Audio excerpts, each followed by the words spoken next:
말씀은 마가복음 15장 33절에서 39절까지 말씀입니다.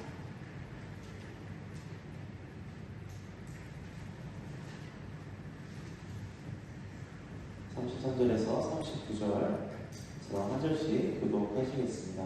제6시가 되매 온 땅에 어둠이 임하여 제9시까지 계속하더니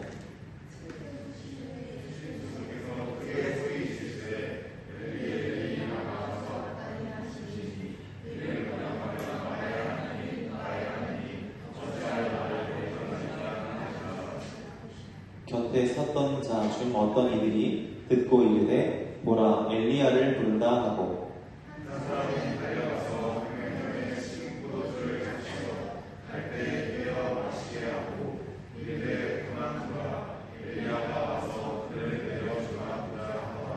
예수께서 큰 소리를 지르시고 숨지시며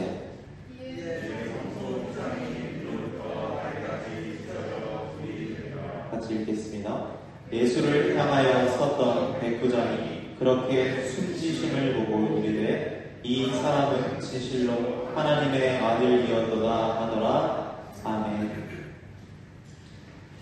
하나님께서 오늘도 저와 여러분에게 큰 은혜 주시기를 간절히 소원합니다. 할렐루야. 잘 준비를 하고 계시는 분들이 있어요. 헨리 나우엔이라는 분이 계세요. 그분이 예수님을 따른다는 것, 예수님의 사람이라는 의미를 이렇게 설명하고 있어요. 예수님을 따르는 삶은 바른 방향으로 나아간다는 뜻이다. 이제 우리는 어디로 가야 할지를 안다. 우리 삶에 더 분명한 초점이 생긴다라는 말을 하시는데, 여러분, 바른 방향이 어디입니까? 여러분들 예수님 따르는 사람들 아니에요? 이제 우리는 어디를 가야 할지 안 돼요. 어디 가야 돼요? 주님의 원하시는 길. 좋아요. 이거 아는 사람 있는데 왜 나 아는 사람 없어요? 여기 다 예수님 사람 아니에요? 어디로 가야 할지 안 돼요. 형님 어디 가야 될까? 내 머리 보고 있는 거 아니지? 너 목이 왜 그래? 주님 미안해 좀 하고 있어. 예언이 우리 저번 주 못 봤는데 어디로 가야 할지 안다는데 어디로 가야 될까?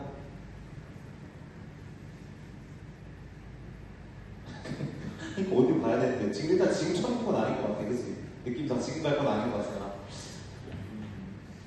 며칠 전에 목사님이 인터넷을 딱 켰는데 검색창 아래 광고 문구가 이렇게 떴어요. 게임 광고였는데 아마 아시는 분들도 있을 것 같아요. 그 광고의 문구가 안 나와요. 그토록 바라던 지옥으로. 적어도 거긴 아닐 것 같죠? 그죠? 여러분. 그토록 바라던 지옥으로가 광고 문구예요. 흥미를 유발하는 문구라고요. 그토록 바라던 지옥. 그리고 옆에 지옥이 깨어납니다. 지금 구매하고 지옥의 시간을 플레이하세요. 거긴 아닌 것 같지 않아요, 여러분? 이게 광고 문구가 됩니까? 그걸 보면서 이게 뭔가 했어요. 아니, 지옥이 그토록 바랄 만한 곳인가? 지옥을 꼭 구매하고 플레이할 필요가 있을까? 라는 생각을 했는데, 그런 생각을 하던 중에 목사님이 한 달 전쯤에 만난 친구가 생각이 났어요. 제가 목사님 친구들이 대부분 예수님을 안 믿어요. 그냥 자기 힘을 믿는 친구들이에요. 그 친구들 만나서 제가 한 번씩 그런 얘기를 해요. 예수님 믿고 같이 하나님 나라 가자. 예수님 믿고 살자. 그런 얘기를 한 번씩 합니다. 여러분 어디 가서 너 예수 안 믿으면 지옥 가 그러면 하시면 안 돼요. 우리 예수님 믿고 같이 천국 가자. 이렇게 말씀하셔야 돼요. 그런데 제 얘기를 듣고 친구가 뭐라고 했대요? 너가 믿어?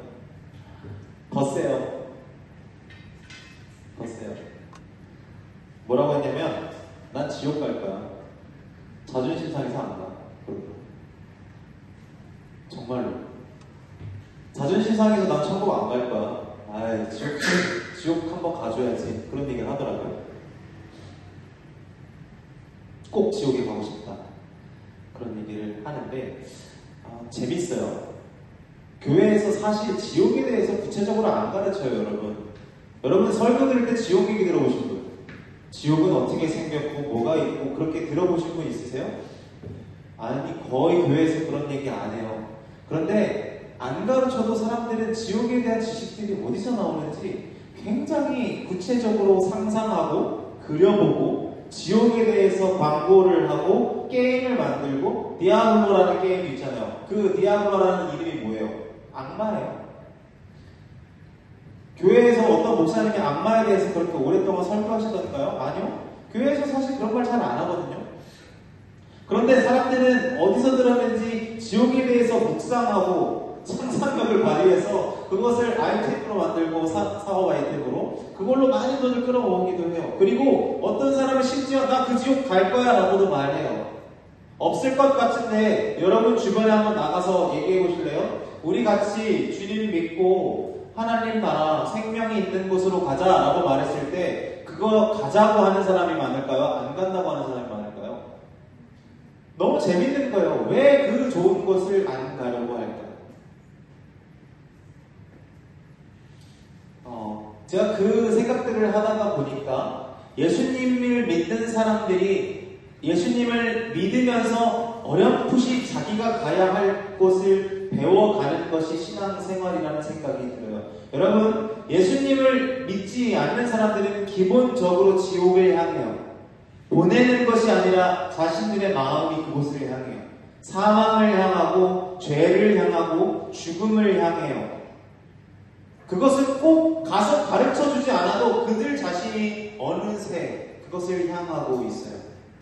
그런데 우리가 예수님을 믿고 예수님을 알아가면서 조금씩 우리 방향이 뭐가 잘못됐다는 것을 깨닫는 거예요. 그러면서 조금씩 어디로 가야 할지를 알아가는 것이 신앙생활이라는 거예요. 오늘 우리가 나누는 말씀을 통해서 저와 여러분이 가야 할 곳이 어디일까?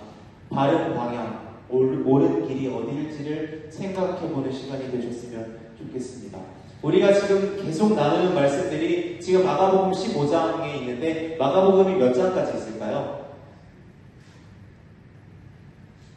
16장까지 있어요. 우리 이제 한 장 남았어요. 저와 여러분 지금 거의 한 반년 동안 마가복음만 계속 나누면서 왔는데 예수님의 이야기도 이제 거의 끝에 왔어요. 그죠? 그리고 오늘 읽은 말씀이 저와 여러분이 사랑하는 예수님께서 숨을 거두시는 장면이에요.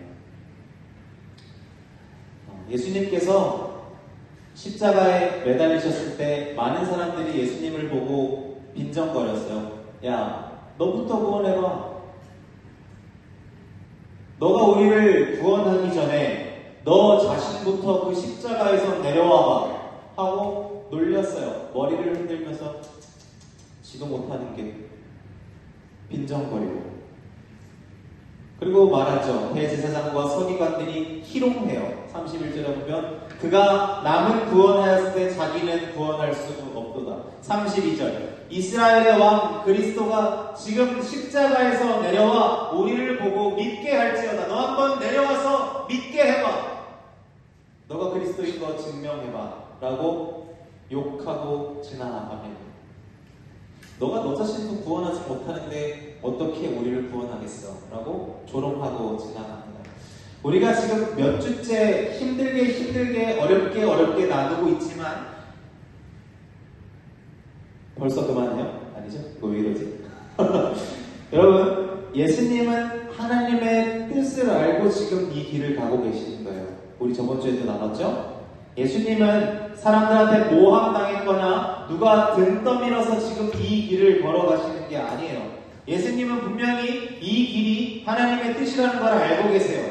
하나님의 뜻에 순종해서 지금 이 길을 걸어가고 계신 거예요. 그래서 제자들에게, 우리 준이 같은 제자들에게 준아, 내가 죽었지만 사흘 만에 부활할 거야 라고 말씀하세요. 분명히 말씀하고 가세요. 이 길은 하나님께서 나에게 주신 길이야. 내가 순종하며 갈 거야 하고 이 길을 걸어가세요. 그러니까 사람들이 뭐라고 놀려대도 예수님은 그 십자가에서 내려오실 수 없어요. 왜? 하나님의 뜻이니까.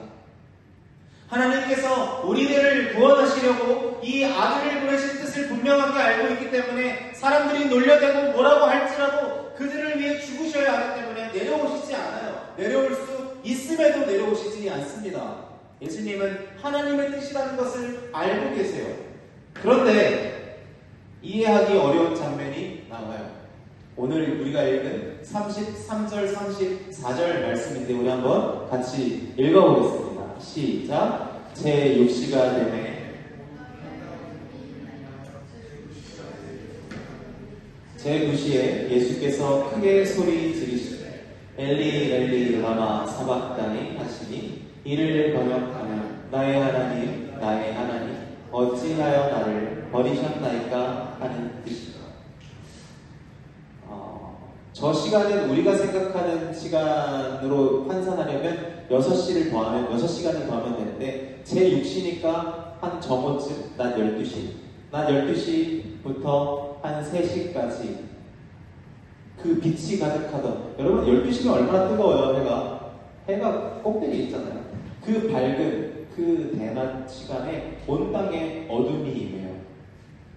예수님께서 십자가에 매달리시고 온 땅에서 빛이 사라져요. 이것은 어느 정도 상징적인 의미가 있어요. 우리가 이걸 굳이 막 과학적으로 설명할 필요 없어요. 그때 막 해와 달이 겹쳐가지고 아니에요 여러분. 지금 이 순간은 분명히 하나님께서 뭔가를 이루어 가시는 시간이에요. 온 땅에서 빛이 사라져가요. 그 가장 뜨거울 시간에 가장 밝을 시간에 지금처럼 대낮에 온 세상이 새까만 어둠에 뒤싸여요.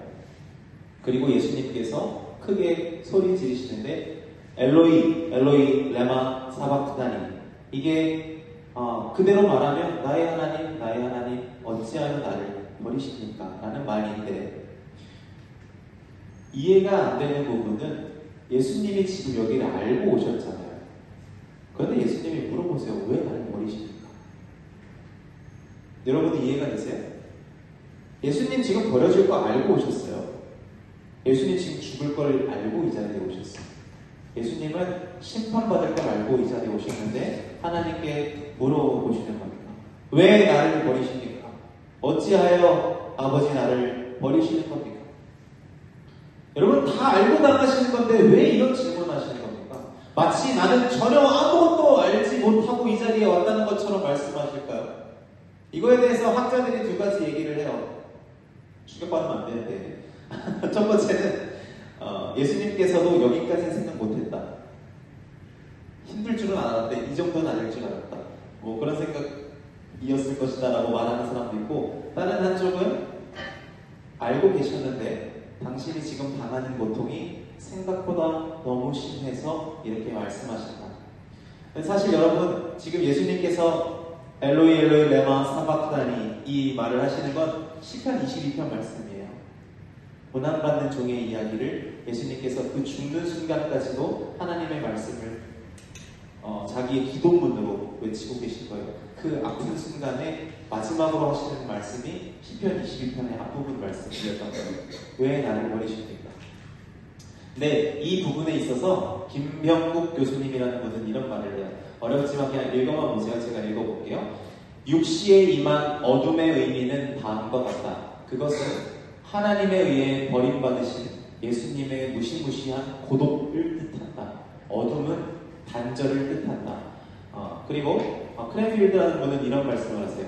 세상 죄를 지는 것, 죄인들과 자신을 완전히 동일시 같이 하는 것은 단순히 하나의 느낌이 아니라 실제로 그의 아버지로부터 버림받았다는 것과 관련이 있다. 인간의 죄의 완전한 공포가 드러났던 것이 바로 버리심의 외침이었다.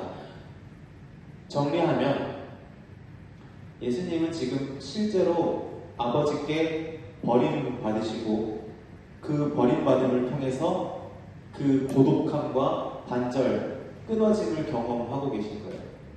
예수님은 지금 하나님과 끊어지신 상황인 거예요. 제가 말씀을 묵상하면서 그런 생각을 했어요. 여러분, 예수님께서 지금 이 십자가까지 혼자 오셨나요? 혼자 오셨어요. 겉으로 보기에 제자들이 다 도망갔잖아요. 저 같은 사람 다 도망갔거든요. 지금 저 따라가 못 따라가 도망갔어요. 그리고 이스라엘 백성들이 예수님을 쫓았나요? 아니요. 이스라엘 백성들이 예수님 십자가에 매달아라 했잖아요. 하나님을 믿던 종교 지도자들은 예수님을 좋아했습니까? 십자가에 못 박으시오. 그 사람들이 선동한 거예요. 예수님은 지금 이 십자가의 길까지 우리가 보기에 혼자 가셨어요. 자기가 사랑했던 모든 자들에게 버려지고 혼자 가셨어요. 그런데 예수님께서 그 길 위에서도 담대하게 걸어가실 수 있었던 이유가 있는데, 요한복음 16장에 예수님이 이렇게 말씀하세요. 보라, 너희가 다 각각 제 곳으로 흩어지고 나를 혼자 둘 때가 오나니 벌써 왔도다. 그러나 내가 혼자 있는 것이 아니라 아버지께서 나와 함께 계시느냐. 사람들이 보기에 예수님이 혼자였지만 예수님은 아버지가 계셔서 오실 수 있었어요. 눈에 보이지 않지만 나와 영원전부터 나를 사랑하시고 나를 지키시고 보호하시고 인도하시며 뜻을 말씀하신 그 하나님 아버지께서 나와 함께 계신다. 그것을 알고 계셨기 때문에 오늘 이 십자가의 길까지 용기를 내실 수 있었어요. 그런데 지금 예수님이 받으실 심판이 뭐라고요? 그 아버지로부터 끊어지는 거라고요. 그 아버지로부터 완전히 버려지는 거예요. 그 함께 계시던 하나님과의 단절되는 것입니다. 여러분과 저의 모든 죄를 뒤집어 쓰시고 의롭고 거룩하신 하나님과 완전히 끊어지시는 거예요. 제자가 없어도, 자녀들이 내 편을 들지 않아도, 아무도 내 무죄함을 법으로 보장해주지 않아도 버틸 수 있었던 것은 아버지가 나와 함께 계신다는 것, 그것 때문이었는데, 그 하나님께서 오늘 예수님을 버리신 거예요. 아버지가 아들을 버려야 해요. 아들이 아버지에게 버려져야 해요. 여러분, 감히 이 고통을 우리가 어떻게 헤아릴 수 있어요?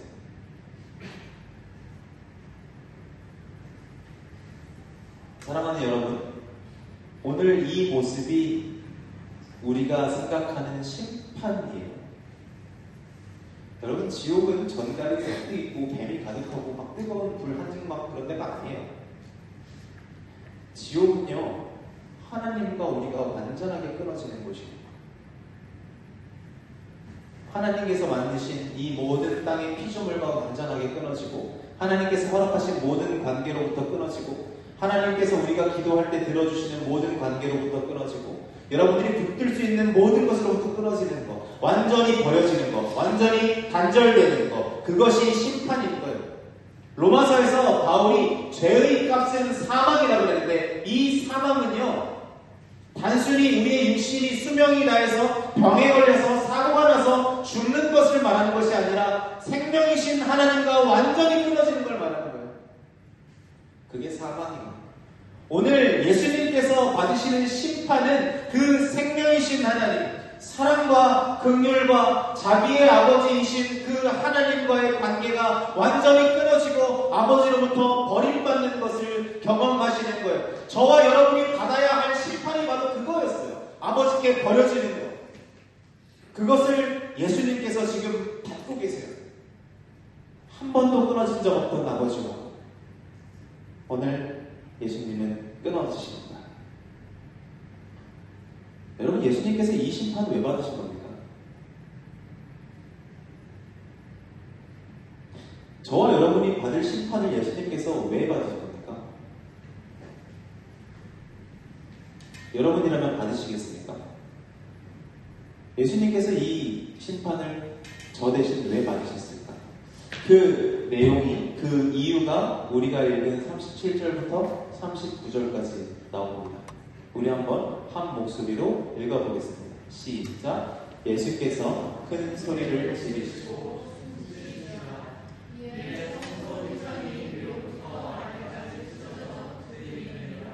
예수를 향하여 섰던 백부장이 그렇게 숨지심을 보고 이르되 이 사람은 진실로 하나님의 아들이었도다 하더라. 여기서도 되게 재밌는 게 있는데, 여러분, 백부장은 이스라엘 사람일까요? 아닐까요? 아니에요. 예수님이 죽으셨을 때 예수님이 하나님의 아들이라고 말했던 사람은 이방인이었어요. 너무 신기하죠? 우리처럼 열심히 교회 다니던 사람이 아니라 절 다니던 사람이 갑자기 예수님을 보고 진짜 하나님의 아들이셨다라고 말하는 거예요. 여러분, 예수님께서 그 하나님과의 끊어짐 가운데 죽으시고 그와 동시에 성소의 휘장이 위에서부터 아래로 찢어집니다. 한번 사진 한번 보여주시겠어요? 네, 저 휘장이 두 개가 있어요. 저기가 성막인데요. 여기가 성막과 그 바깥 뜰을 구분하는 휘장이고요. 저 안에 있는 저 안쪽은 지성소예요. 그리고 여기가 성소고, 저 안쪽 휘장은 지성소와 성소를 구별해요. 지성소는 아무나 못 들어가요. 1년에 한 번 대제사장만 들어갈 수 있어요.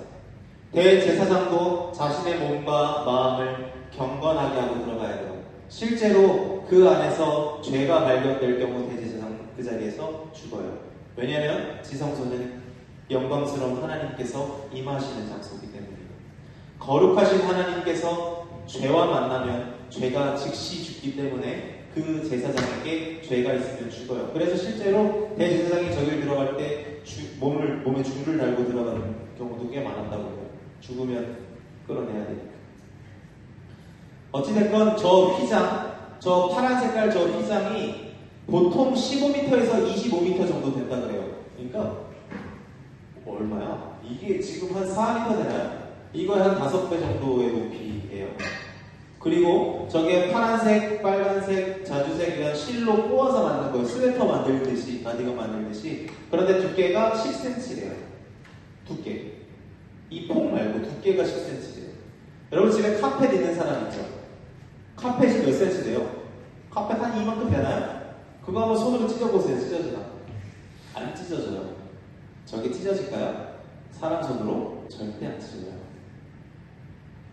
예수님께서 죽으셨을 때 저 휘장, 네 이제 이렇게 쳤어요. 애들이 저거만 보고 있어요. 별 2개. 저 휘장이 위에서부터 아래로 찢어져요. 예수님께서 죽으신 것 당시에. 여기서 찢어졌다라는 단어를 에스키세라는 단어를 쓰는데, 이 찢어지다라는 동사가 마가복음에 딱 유일하게 한 번 더 나오거든요. 우리 한번 지금 같이 찾아볼 건데, 마가복음 1장이에요. 한번 찾아보세요. 마가복음 1장. 마가복음 1장.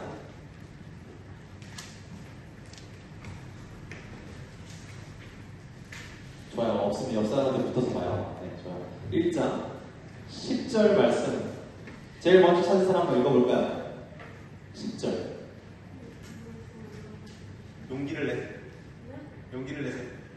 물에서 올라오실 때 하늘이 갈라진 이와 성령이 비둘기같이 자기에게 내려오시는 것입니다. 아멘. 감사해요. 물에서 올라오실 새 하늘이 갈라짐. 여기서 갈라짐이 에스키스데, 찢어지다라는 동사예요. 마가복음에서 유일하게 여기 한 번 더 사용돼요.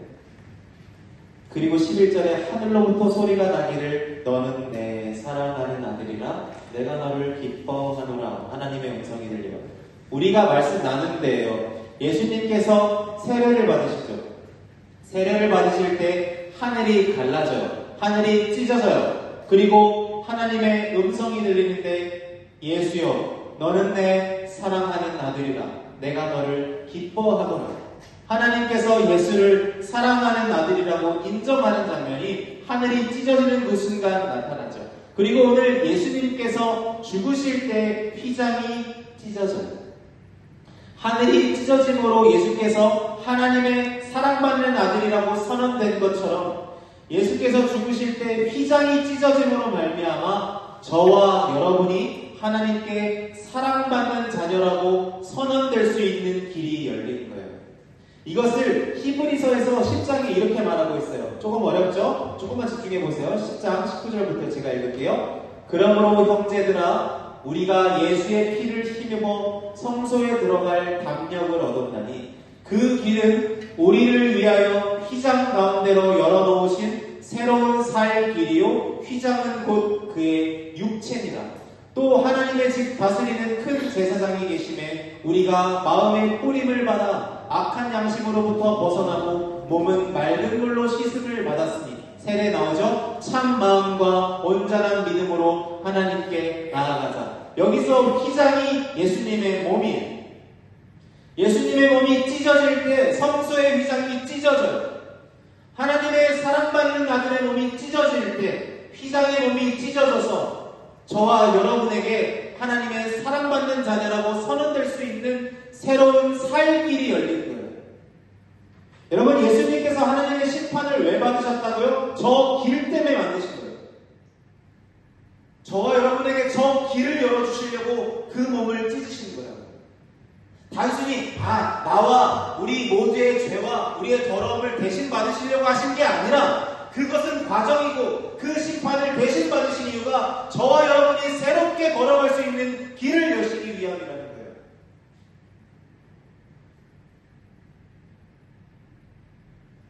그러니까 예수님을 믿는 사람이 어떤 사람이겠어요? 그 찢어진 휘장 사이로 난 새로운 살 길을 걸어갈 담력이 있는 사람이 예수님을 믿는 사람인 거예요. 다시, 예수님을 믿는 사람은 그 아무나 갈 수 없는 그 휘장 사이로 난 새로운 길로 용기 내어 걸어갈 수 있는 사람이 예수의 죽음을 믿는 사람이라는 말이에요.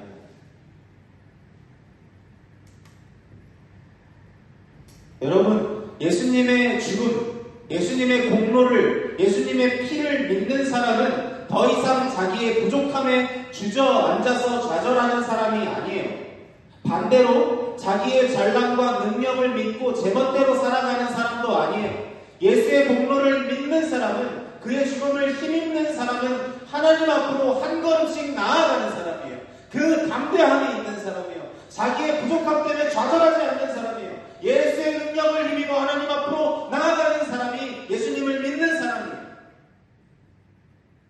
한 발자국도 안 움직이면서 예수를 사랑해 아무 의미 없는 거예요. 왜? 예수님께서 우리에게 길을 여셨습니다.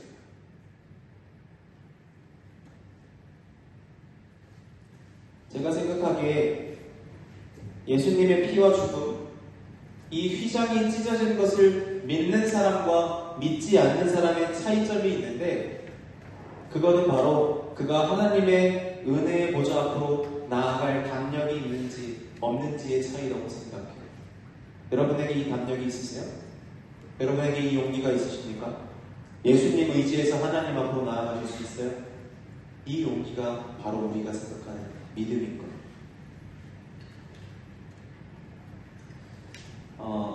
제가 산을 올라가는 걸 되게 좋아해요. 요즘 바빠서 못 가는데, 그래서 작년까지만 해도 돈 열심히 모아서 히말라야 가봐야지 그런 생각도 했었어요. 근데 여러분, 히말라야 그 고산지대에 가면 쉘파라는 사람들이 있어요. 알죠? 저 쉘파, 히말라야 그 높은 고지대에 사는 민족, 소수민족이에요. 근데 제가 이 얘기를 왜 하냐면, 저 쉘파는 그 히말라야 산을 오르는 사람들에게는 없어서는 안 될 존재예요. 저 사람들은 짐꾼의 역할도 하고 길을 인도하는 가이드의 역할도 해요. 그런데 아주 중요한 역할을 한 가지 해요. 뭐냐면 설붕을 피하게 해줘요. 설붕, 우리가 말하는 눈사태예요. 여러분, 눈사태는 단순히 이 경사를 따라서 눈이 흘러내려온다고 생각하시면 안 되고요. 눈사태는 수천 톤에 달하는 눈이 100km가 넘는 속도로 사람을 향해 쏟아지는 거예요. 이 눈사태를 만나면 버틸 수 없어요. 당연히 그것에 묻혀 죽거나 그 눈덩어리에 맞아 죽거나 그 눈덩어리에 밀려서 낭떠러지로 떨어져 죽거나, 설붕을 만나면 반드시 죽어요. 그런데 되게 신기한 건 저 쉘파는 그 설붕을 거의 직감적으로 안 돼요. 언제쯤 어느 지역에서 저 설붕이 일어날지를 직감한다고 해요. 그래서 저 산을 오르는 사람들한테 쉘파가 없이 히말라야를 오른다라는 것은 그냥 죽겠다는 얘기랑 똑같은 거예요. 저 쉘파가 없으면 그 산을 못 올라가는 거죠. 지혜로운 사람이면 저 쉘파 없이 산을 오르려고 하지 않을 거예요. 죽겠다고 하지 않으면서. 그렇죠? 여러분, 세상에서 지혜롭게 사는 길이 있는 것처럼 구원과 생명의 길을 향해 걸어가는 지혜도 있는 법이에요. 그 길은 쉘파이신 예수님과 가는 길이에요. 우리가 가는 길이 아니라 예수님의 지혜와 예수님의 능력과 그분의 성실하심과 그분의 인내와 그분의 버리심을 믿고 가는 길인 거예요. 저와 여러분이 생명을 향해 걸어가는 지혜는 예수님입니다. 우리가 예수님을 믿는다는 것은 우리가 그 길을 걸어감에 있어서 예수님을 신뢰하고 예수님의 능력을 믿고 예수님께서 죽으셨고 그분께서 길을 내셨다는 그 믿음을 가지고 예수님과 걸어간다는 것이죠. 제가 말씀을 묵상하면서 제가 좋아하는 영화의 한 장면이 딱 생각이 났는데 한번 같이 볼까요? 여러분도 아는 영화일 수 있는데 모르겠어요. 제가 나이가 많아져서 안 봤을까나? 소리 날까요? 소리 나야 됩니다. 소리 나야 돼요. 안 돼. 네.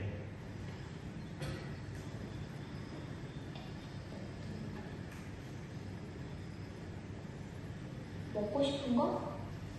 돈도 없으면서. 돈 없는 할머니에게 먹고 싶은 걸 그날 사. 이게 피자? 햄버거? 켄터키 치킨? 그래 맞아! 꼬꾸대! 꼬꾸대! 치킨이야 치킨! 맞아! 산나물을 보자기에 싸고 상우가 먹고 싶어하는 치킨을 위해 장으로 향하는 빨리 갔다 와! 치킨을 사주는 할머니가 병실에 리가 없는 상우. 하루 종일 할머니를 기다리다 그만 잠드는 데 그 시각 닭 한 마리를 보자기에 싼 채 비를 쫄딱 맞으며 집으로 돌아오는 할머니. 온몸이 젖은 할머니는 이불 없이 자는 상우가 감기라도 걸릴까 이부자리를 챙겨줍니다. 그날 저녁 어디선가 들린 달말말 비명 그리고 치킨 수프. 이게 무슨 켄터키 치킨이야? 치킨이라고 했잖아 프라이드! 누가 오늘 빠뜨리래? 꼬꼬대 꼬꼬는 알아도 치킨을 먹었던 할머니 그리고 심통이 제대로난 상우. 멜로디 치킨! 싫어 안 먹어! 급기야 밥그릇을 팽개치며 이불 속으로 들어가 버리는데 이거 보신 분 있어요? 제가 여기까지 딱 보여주면 이거 완전 악마의 편집이잖아요. 여러분, 저 손주가 결국은 나중에 밤에 일어나서 저 닭을 맛있게 먹죠. 근데 요점은 이거예요. 그 산불에 치킨이 어딨어요? 할머니가 돈도 없으니까 산나물을 캔 거를 시장에 가서 팔아서 버스를 타고 한참을 가셔서 팔고 닭을 잡아서 버스를 타고 또 한참 모셔서 쫄딱 비를 다 맞아서 닭을 다 털을 뽑고 조리해서 끓여서 준 할머니의 정성이죠. 그런데 거기서 밥그릇을 집어던지면 할머니가 무슨 헌신을 했는지 아무 의미가 없겠죠. 할머니가 무슨 고생을 하셨고 어떤 좋은 요리를 꺼내셨는지 밥그릇을 집어던지는 사람이 어떻게 그게 귀한 줄 알겠어요. 제 요점은 여러분, 예수님께서 이루신 그 구원의 사역, 예수님께서 당하신 그 버리심을 헛되게 만들 수 있는 방법이 있어요. 뭘까요? 그분이 여신 길로 걷지 않으면 돼요. 그분이 거신 그 새로운 길로 들어가지 않고요.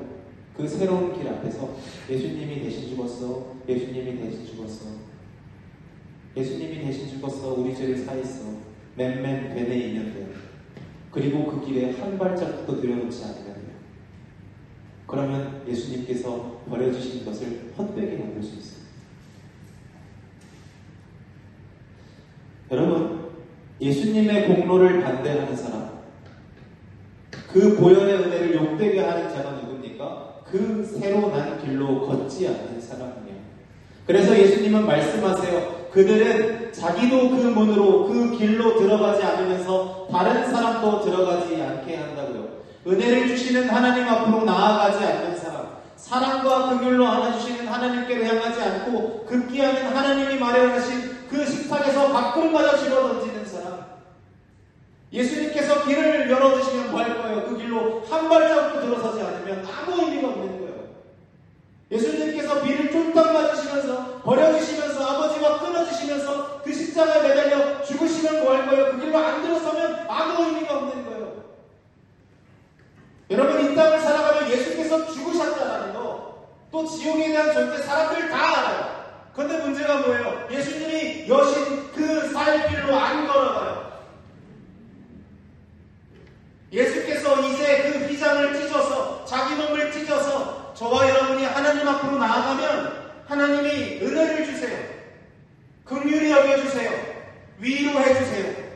생명을 주신다고요. 그런데 안 믿어요. 그거는 그냥 프라이드 치킨이 아니니까 던져요. 내가 원하던 게 아니라고요.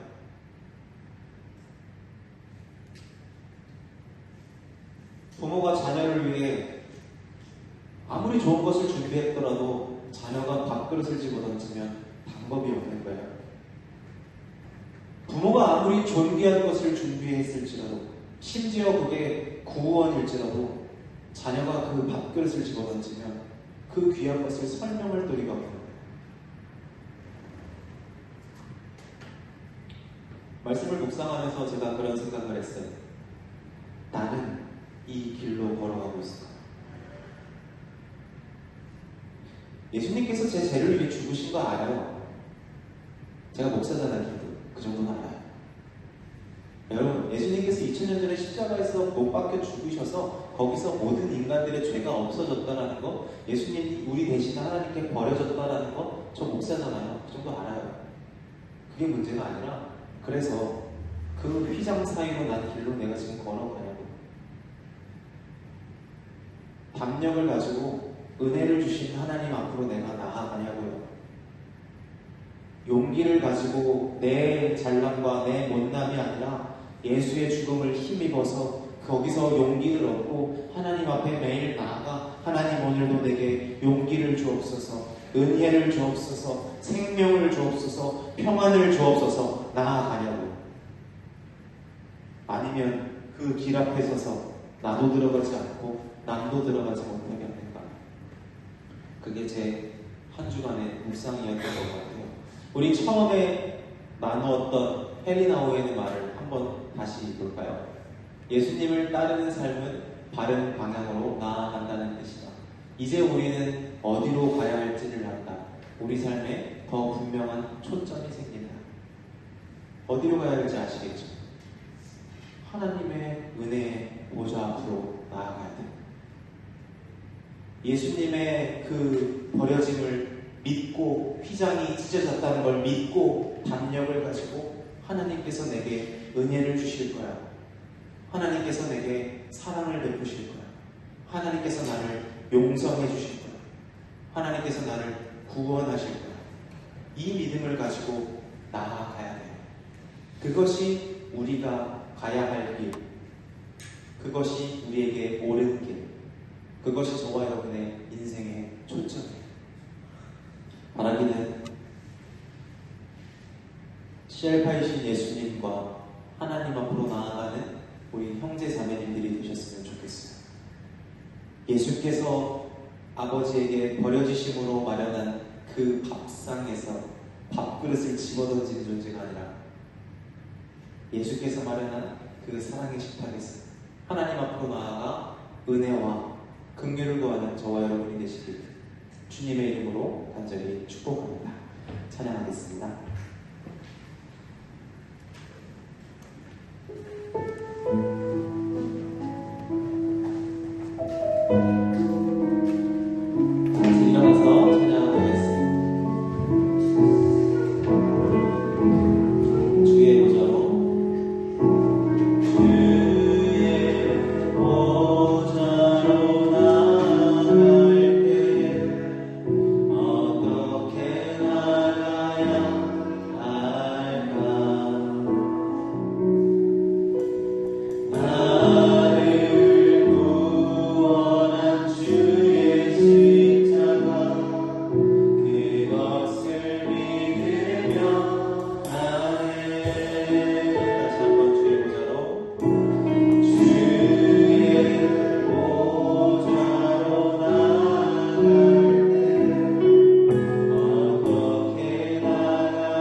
사랑하는 여러분, 우리 이 시간 다시 한번 기도할 텐데, 여러분 기도하는 법 아시죠? 주님, 제 삶이 당신의 죽음을 알면서도 당신의 보혈과 아버지로부터 버려지는 당신의 그 절규를 들으면서도 그 주님의 몸 가운데로 난 새로운 길로 한 발자국도 나아가지 않던 제 모습을 회개합니다. 주님의 그 생명을 힘입어 아버지께로 나아가는 제 삶이 되게 하여 주옵소서. 좌절하고 절망하지 않고 교만하고 목이 곧은 자녀로 살아갈 것이 아니라 아버지께서 나를 위해 찢으신 그 휘장 사이로 난 길을 향하여 한 걸음씩 걸어가는 제가 되게 하여 주시옵소서. 이 시간 우리 전심으로 다시 한번